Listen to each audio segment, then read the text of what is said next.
Hello කොහොමද? ඔන්න ඉතින් මං අද ඔයාලට කියන්න හිතුවේ අද වෙනකම් මම කරපු ජොබ්ස් වගේම මම කරපු ඔන්ලයින් ජොබ් ගැන. ඉතින් මට දැන් අවුරුදු 26ක් වෙනවා. ඉතින් ඒ අවුරුදු 26 ඇතුළත අවුරුදු 19 එදා මම කරපු ජොබ්ස් ගැන තමයි ඔයාලට කියන්න හිතුවේ. ඉතින් මගේ මුල්ම ජොබ් එක තමයි සිංගර් එකේ. ඉතින් සිංගර් එකේ මම වැඩ කරා. ඊට පස්සේ මාස 3ක් වගේ වැඩ කරලා අයින් වුණා. එතකොට මගේ ෆස්ට් සැලරි එක හම්බ වුණේ රුපියල් 16000ක්. එතකොට මම එකෙන් කරේ මුලින්ම මං ගාව ඉස්සර ටච් ෆෝන් එකක් තිබ්බේ නැහැ. මං ආසාවෙන් හිටියා ගොඩක් ටච් ෆෝන් එකක් පාවිච්චි කරන්න. ඉතින් අම්මා අරගෙන දීපු බටන් ෆෝන් එකක් තමයි තිබ්බේ, පොඩි ෆෝන් එකක්. ඉතින් මං ආස නිසා මං ඊට පස්සේ මගේ පළවෙනි පඩියෙන්ම ගත්තා ෆෝන් එකක්, Huawei ෆෝන් එකක්. ඒක 2GB ෆෝන් එකක්. Huawei Wi-Fi Prime. ඒ ෆෝන් එක තමයි මම ගත්තේ. කැමරා හැම මාරම ක්වොලිටි. ඉතින් ඒ කාලේ හැටියට මට ඒක ගොඩක් හොඳයි. ඉතින් ඊට පස්සේ ඔහොම ඉන්නකොට අයියත් කැමතුන්නේ නැහැ මම ඒ ජොබ් එකට යනවට. මාස 3ක් විතර ගිහිල්ලා මම ජොබ් එකෙන් අයින් වුණා. ඊට පස්සේ මම මැරි කරානේ. ඊට පස්සේ මැරි කරාට පස්සේ ඉතින් ගෙදරට වෙලා ඉන්නකොට ටිකක් පාඩුයි, කම්මැලි අයියත් වැඩට ගියාම. ඉතින් ඒක නිසා මම ඔය ෆෝන් එක චුට්ටක් බල බල ඉන්නකොට ඒ දවස්වල මම ඒ කියන්නේ සෝෂල් මීඩියා යූස් කරේ නැහැ.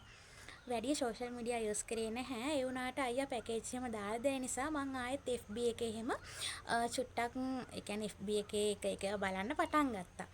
ඊට පස්සේ ඔහොම ඉන්නකොට දවසක් දැක්කා ජොබ් වේකන්සිස් වගේක් දාලා තියෙනවා. ඉතින් ඒකට මම මැසේජ් එකක් දැම්මට පස්සේ කමෙන්ට් එකක් දැම්මට පස්සේ එක අක්ක කෙනෙක් මට මැසේජ් එකක් දාලා තිබ්බා ඩීටේල්ස් එවලා ඒක ගැන. ඒ තමයි Oriflame. ඔයාලා ගොඩක් දන්නවා ඇති Oriflame ගැන. ඉතින් මං ඊට පස්සේ මගේ පළවෙනි බිස්නස් එක විදිහට Oriflame එක ජොයින් වුණා. ඊට පස්සේ මම ඒක ටිකක් කරගෙන ගියා. ඒ වුණාට ඒ දවස්වල අර දැන් නම් කොහොමද දන්නේ Oriflame වල යන process එක කොහොමද කියලා මම දන්නේ නැහැ දැන් නම්. ඉස්සර නම් රුපියල් 10000ක ඕඩර් එකක් කම්ප්ලීට් කරගෙන තමයි අපි ඕඩර් එක ප්ලේස් කරන්න ඕනේ. ඒ කියන්නේ කස්ටමර්ස්ලා හොයාගෙන ඒ කස්ටමර්ස්ලාගෙන් ඒ කියන්නේ රුපියල් 10000ක ඕඩර් එකක් ගන්න ඕනේ. ඒ කියන්නේ 5 දෙනෙක් හරි දෙන්නෙක් හරි දාන විදිහට තමයි ඉතින් කියනවා නම් ලොකු දේවල් තියෙනවා ඒක ගැන කියන්නේ. ඒ කියන්නේ කොහොමත් මට නම් උනේ අතෙන් පාඩු වුණා. ඒ කියන්නේ 10000 කෝඩ් එකක් අපිට හැදුනේ නැත්තම් අපි අතෙන් හරි දාලා එයාලගේ ප්‍රොඩක්ට් අරගෙන පස්සේ සේල් කරන්න බලාගෙන අරගෙන හරි මේ එයාලගේ කියන්නේ අපිට දැන් දාපු කස්ටමර්ස්ලාගේ ඕඩර්ස් ටික දෙන්න ඕන. 10000ට අඩුවෙන් ඕඩර්ස් ආවොත් එයාලගේ ටික යවන්න නම් අපි ඉතින් ඕඩර් එකක් ප්ලේස් කරන්න ඕන. හැබැයි ඕඩර් එක ප්ලේස් කරන්න රුපියල් 10000ක් කම්ප්ලීට් වෙන්න ඕන.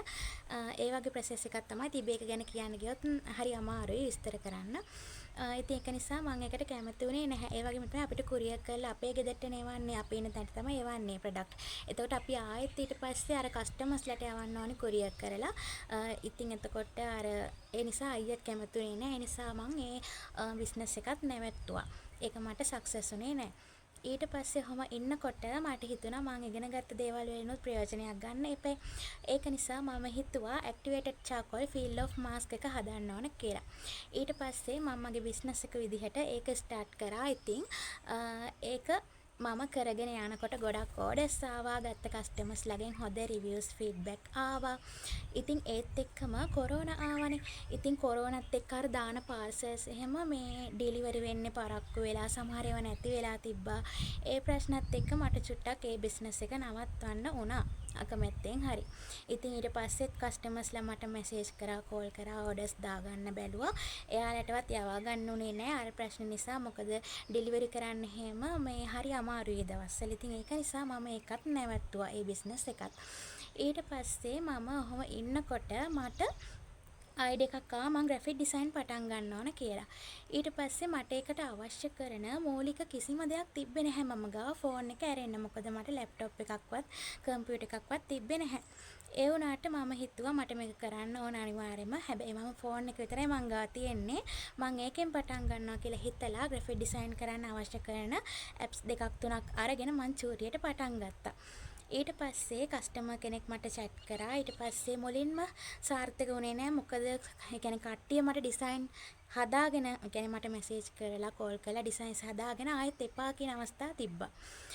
ඉතින් ඒ වගේ දේවල් නිසා මට චුට්ටක් ඒක දුක හිතුණා. ඊට පස්සේ ඒ වුණාට එක කස්ටමර් කෙනෙක් ආයෙත් මට මැසේජ් කරලා එයා කිව්වා මම පේමන්ට් එක කරන්නම්. එතකොට හදන්න පටන් ගන්න නංගි කියලා සැලොන් එකක් කරන අක්කා කෙනෙක්. එයාගේ ක්‍රීම් වගේකට මට කියලා පොඩි ඩිසයින් වගේක් කරගත්තා. ඩිසයින්ස් 3ක්. ඒ තුනම මම මුලින්ම සේල් කරේ රුපියල් 900ට මට මතකයි. එකක් 300 ගානේ. ඉතින් ඊට පස්සේ ඔහොම මටත් හිතුණා මම ඩිසයින් එකක් කරන්න කලින් ඇඩ්වාන්ස් එකක් හරි පේමන්ට් එකේ ෆුල් පේමන්ට් එක හරි ගන්නවා කියලා.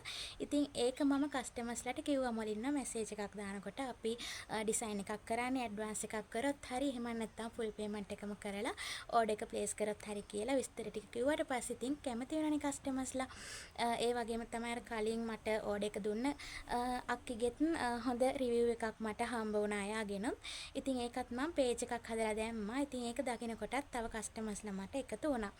ඉතින් ඔහොම මම මගේ ග්‍රැෆික් ඩිසයින් බිස්නස් එක කරගෙන ගියා. ඒතර මට හිතුණා පේජ් එකක් මම හදන්න ඕන. මම පේජ් එක හදවුවානේ.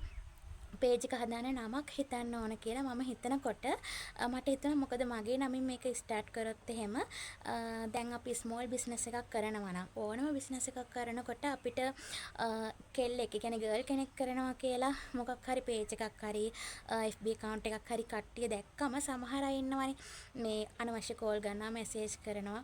ඉතින් ඒ වගේ ප්‍රශ්න වලිනුත් බේරෙන්න ඕන නිසා මම හිතුවා මම මේකට අයියාගේ නම දාන්න ඕන කියලා හස්බන්ඩ්ගේ නේම් එක. ඒ වගේම තමයි මට ලොකු හිණයක් තිබ්බා එයාගේ නම බ්‍රෑන්ඩ් එකක් කරන්න. මොකද මම ගොඩාක් ආදරය කරන කෙනා එයා.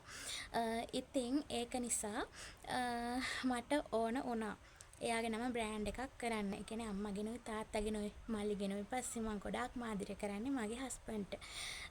ඉතින් අම්මටයි තාත්තටයි වඩා එයාට ආදරය කියලා කිව්වොත් හරියටම හරි. ඉතින් මගේ ජීවිතේ ගොඩාක් හොඳ තැනකට ගේන්න එයා මට ඒ කියන්නේ එයා ලැබුණාට පස්සේ මට ඒ දේවල් හැමදේම හරි ගියා කියලා මම හිතනවා. මං එයා ලැබුණාට පස්සේ තමයි ගොඩක් සතුටින් ඉන්නේ ගෙදර හිටියටත් වඩා කියලා තමයි මම හිතන්නේ ගොඩක්. ඉතින් ඒක නිසා මං එයාට එයාගේ නම බ්‍රෑන්ඩ් එකක් කරන්නත් ආස හිතුන නිසා මට මං එයාගේ නම මගේ බිස්නස් එකට දාලා පැතුම් ග්‍රැෆික් ක්‍රියේෂන් කියලා මගේ පේජ් එක හැදුවා. ඊට පස්සේ බිස්නස් එක කරගෙන ගියා. ඊට පස්සේ හොඳ කස්ටමර්ස්ලාගේ ඒ කියන්නේ කස්ටමර්ස්ලාගෙන් ඕඩර්ස් ආවා. එයාලගේ ෆීඩ්බැක් හම්බ වුණා. මම මේ කරපු ඔක්කොම ඩිසයින්ස් පේජ් එක හදලා පේජ් එකේ දැම්මා. ඒ රිවිව්ස් කස්ටමර්ස්ලා එයාලම ඇවිල්ලා පේජ් එකට දැම්මා රිවිව්ස්. එතකොට ඒ වගේ ස්ක්‍රීන්ෂොට් දැම්මා. රිවිව්ස් ඔප්ෂන් එකෙන් එයාලම රිවිව්ස් දැම්මා. ඉතින් ඔහොම කට්ටියගේ කටෙන් කට ගිහිල්ලා FB එකේ දැකලා මම දාන පෝස්ට් දැකලා මම පෝස්ට් එහෙම දාලා මගේ බිස්නස් ඒ කියන්නේ බිස්නස් එක ප්‍රොමෝට් කරගත්තා. ඒ කියන්නේ කවදාවත් බූස්ට් එකක් කරලා ප්‍රොමෝට් කරේ නෑ. ඔය නිකන් ගෲප් වල එහෙම ෂෙයා කරලා තමයි මම මගේ බිස්නස් එකට කස්ටමර්ස්ලාව හොයාගත්තේ. ඉතින් ඒ පටන් ගත්ත ගමන අද වෙනකොට ලොකු තැනකට ඇවිල්ලා ඉන්නවා. ඔයාලට කියන්න අමතක වුණා මම මුලින්ම ඩිසයින් කරන්න පටන් ගත්තේ ෆෝන් එකෙන් කියලා කිව්වනේ මම. ඉතින් මම ෆෝන් එකෙන් කරගෙන යනකොට ෆෝන් එකෙන් කරන ඩිසයින්ස් print කරන්න බැහැනේ quality එක මදි. ඉතින් ඔය ගැන මම හිතලා මමම මගේ බිස්නස් එක එකතු කරගත්ත සල්ලි තිබ්බ රුපියල් 18000ක් මං ගාව මාසයක් විතර බිස්නස් එක කරගෙන ගිහලා එකතු වුණ සල්ලි. ඊට පස්සේ මම ඒ සල්ලි වලින් ලැප්ටොප් එකක් ගත්තා සිංග එකෙන්. ඉතින් ඒ සිංග එකෙන් ගත්තෙත් ඔෆිස් ලැප් එකක්. ඉතින් ඔයාලා විශ්වාස කරයිද දන්නේ නැහැ මම ඔෆිස් ලැප් එකක් තමයි ගත්තේ. මොකද මගේ බජට් එකට තිබ්බේ ඒ ලැප් එක විතරයි මං ගෙවන්නනේ ගත්තෙත් මාසෙන් මාසෙට ගෙවන්න ඒ විදිහට තමයි මම ලැප් එක ගත්තේ 18000ක් ඩවුන් පේමන්ට් එක දාලා. ඉතින් මට බිස්නස් එක සාර්ථක වෙයිද නැද්ද ඉස්සරහට මොනවා වෙයිද කියලා ෂුවර් එකක් නැහැ. අයියකෝ කමන්නේ ගන්න. එහෙම බැරි වුණොත් මං හරි ගෙවන්නම් කියලා. ඉතින් මම ඊට පස්සේ ගත්තා. ඒක ගන්නකොටම යාලා කිව්වා මේක ග්‍රැෆික් ඩිසයින් වලට මැච් වෙන ලැප් එකක් නෙමෙයි.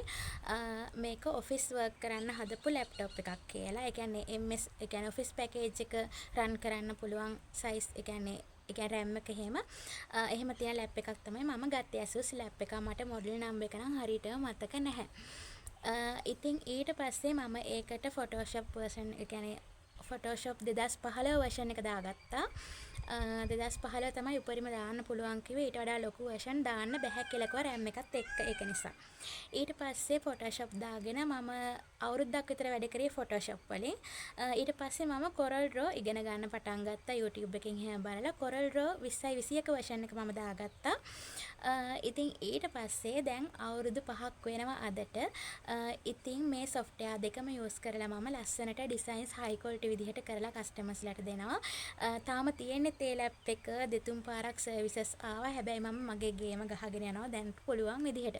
ඉතින් ළඟදිම අලුත් PC එකක් ගේන්න බලාපොරොත්තු ඉන්නවා. එතකොට ඔයාලට වීඩියෝස් දාන්නම් අනිවාර්යෙන්ම. ඉතින් දැනට තියෙන්නේ මගේ ලැප් එක තමයි. ඒ 2020 ගත්ත ලැප් එක තමයි තාමත් මම use කරන්නේ. ඒක ගත්තේ 2020 ඔක්තෝබර් මාසේ.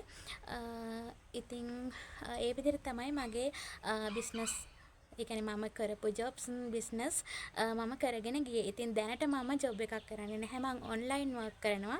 මගේ බිස්නස් එක මේන් බිස්නස් එක මේක තමයි graphic design. ඉතින් මම පැතුම් graphic creation කියලා දාපු බිස්නස් page එක නම ෂෝට් කරා අවුරුද්දකින් විතර පැතුම් graphic කියලා. මොකද customers ලට අපේ බිස්නස් name එක මතක තියෙන්න නම් බිස්නස් name එක ෂෝට් වෙන්න ඕන ගොඩක්. ඒක නිසා ඉතින් දැනට මම FB එකේ Instagram එකේ YouTube එකේ YouTube නැහැ FB එකේ Instagram එකේ TikTok එකේ පැතුම් graphic කියලා මගේ business එක කරගෙන යනවා social media හරහා online business එකක් විදිහට මම print කරන්නේ නැහැ design කරනවා විතරයි. ඉතින් මට ගොඩක් හොඳ customers ලා හම්බ වුණා මේ business එක නිසා. එයාලට customers ලා කියන්නවත් බෑ. එයාලා ගොඩාක් මාත් එක්ක friendly වෙලා මගේම සහෝදර සහෝදරියෝ වගේ මං වටේ ඉන්නවා. ඉතින් අදටත් අවුරුදු 4-5කට වගේ කලින් ඩිසයින්ස් කරගත්ත කස්ටමර්ස්ලාත් අදටත් මගෙන් ඩිසයින්ස් කරගන්නවා. ඉතින් ඒ හැමෝටම ආදරේ. ඔන්න ඕක තමයි මගේ කතාව. ඉතින් එහෙනම් ආයෙත් අලුත් වීඩියෝ එකකින් ලස්සන දවසක හම්බ වෙමු. එතකන් සතුටින් පරිස්සමෙන් ඉන්න. බයි.